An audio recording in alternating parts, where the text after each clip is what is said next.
ভাতৃঘাতী সংঘৰ্ষৰ মাউৰা হোৱা সন্তানসকলৰ কল্যাণৰ বাবে শিশু কল্যাণ পৰিষদৰ সৌজন্যত তেজপুৰৰ বিশিষ্ট সমাজকৰ্মী ডাক্তৰ লক্ষী গোস্বামীৰ বিশেষ তৎপৰতাত গঠন হোৱা শান্তিনীৰ প্ৰায় ৩০ বছৰ ধৰি পৰিচালিত হৈছিল। আজি সেই শান্তিনীৰে নতুন নিৰ্মাণেৰে তপোবন নামেৰে এটা সৰ্বাংগ সুন্দৰ ৰূপেৰে পৰিচালিত হয়।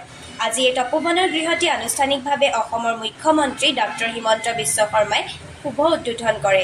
তেজপুৰৰ বিশিষ্ট সমাজকৰ্মী তথা প্ৰখ্যাত চিকিৎসক ডাক্তৰ লক্ষী গোস্বামীৰ দীৰ্ঘদিনীয়া সপোন আৰু শোণিতপুৰ জিলা আয়ুক্ত দেৱকুমাৰ মিশ্ৰৰ বিশেষ তৎপৰতাত তেজপুৰীয়া ৰাইজৰ এক বিশেষ অভাৱ পূৰণ কৰি আজি বিয়লি অসমৰ মুখ্যমন্ত্ৰী ডাক্তৰ হিমন্ত বিশ্ব শৰ্মাই তেজপুৰত আনুষ্ঠানিকভাৱে এক মাংগলিক পৰিৱেশত উদ্ঘাটন কৰে আটকধুনীয়া জ্যেষ্ঠজনৰ বাবে আশ্ৰয়গৃহ তপোবন নামে এখন জ্যেষ্ঠ নাগৰিকসকলৰ আশ্ৰয়গৃহ এটা CSR ফাণ্ডত আগবঢ়াইছিলে। জিলা উপায়ুক্তই উদ্যোগ লৈ এই তপোবন নামৰ জ্যেষ্ঠ নাগৰিকসকলৰ আশ্ৰয়স্থলটো নিৰ্মাণ কৰে। Indian council of child welfare তেওঁলোকে এই গোটেই গৃহটো চোৱা চিতা কৰিব আৰু মই ভাবোঁ যে পৰৱৰ্তী সময়ত ইয়াৰ প্ৰথম মহলাটো বনালে আৰু আমি জ্যেষ্ঠ নাগৰিকক আসন দিব পাৰিম আৰু বিপদত পৰা দুৰ্যোগত থকা জ্যেষ্ঠজনৰ বাবে তপোবন এটা আশ্ৰয়স্থলী হৈ পৰিব। ভাৰতীয় শিশু কল্যাণ পৰিষদৰ তেজপুৰ শাখাৰ সভানেত্ৰী ডক্টৰ লক্ষী গোস্বামীয়ে এই সপোন পূৰণ হোৱাৰ পিছত এতিয়া মোৰ মৃত্যু হ'লেও কোনো আক্ষেপ নাথাকিব বুলি কৈ 1983 চনৰ সন্ত্ৰাস জৰ্জৰ সময়ছোৱাত অৰ্থাৎ জুয়ে পুৰা 83 সময়ত ভাতৃঘাতী সংঘৰ্ষৰ সময়ত গহপুৰত নিথৰুৱা হোৱা একাংশ শিশুক লৈ তেজপুৰৰ নিকামলত গঢ়ি তোলা শিশু আশ্ৰয় গৃহৰ পৰা শেহতীয়াকৈ একেখিনি ভূমিতে আশা নিৰ্মাণ কৰাৰ পিছত জীৱনৰ অন্তিমটো সপোন এখন বৃদ্ধ লোকৰ আশ্ৰয়গৃহ আছিল বুলি কয়।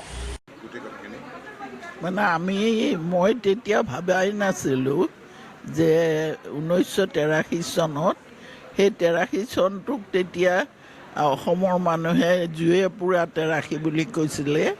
কাৰণ কোনো মানুহে তেতিয়া অসমৰ কোনো মানুহে সেই সময়ত হিতেশ্বৰ শইকীয়াৰ গভৰ্ণমেণ্ট আছিলে, তেওঁৰ লগত কোনেও তেতিয়া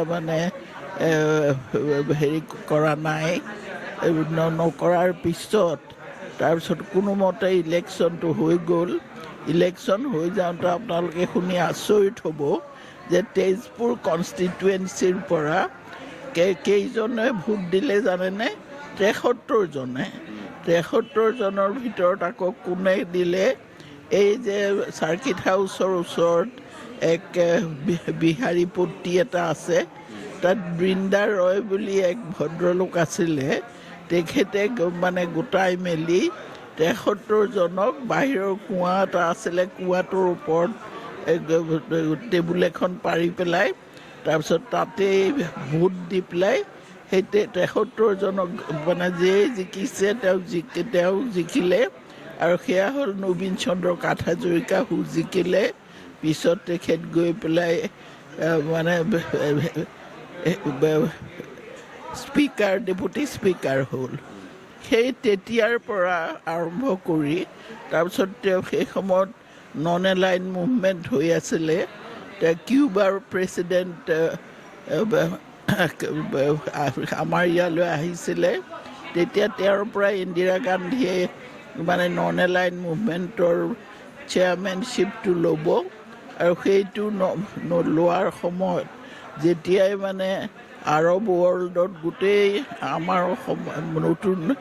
আমাৰ ইণ্ডিয়া টুডেত গোটেই কাগজবিলাকত যে নেলীৰ প্ৰায় 4,000 ল'ৰা ছোৱালী মানুহ গোটেইবিলাক গোটেই মৰি পেলাই সেই মানুহক মাৰিলে। তেতিয়া মুছলিমৰ জেন'চাইড হৈছে বুলি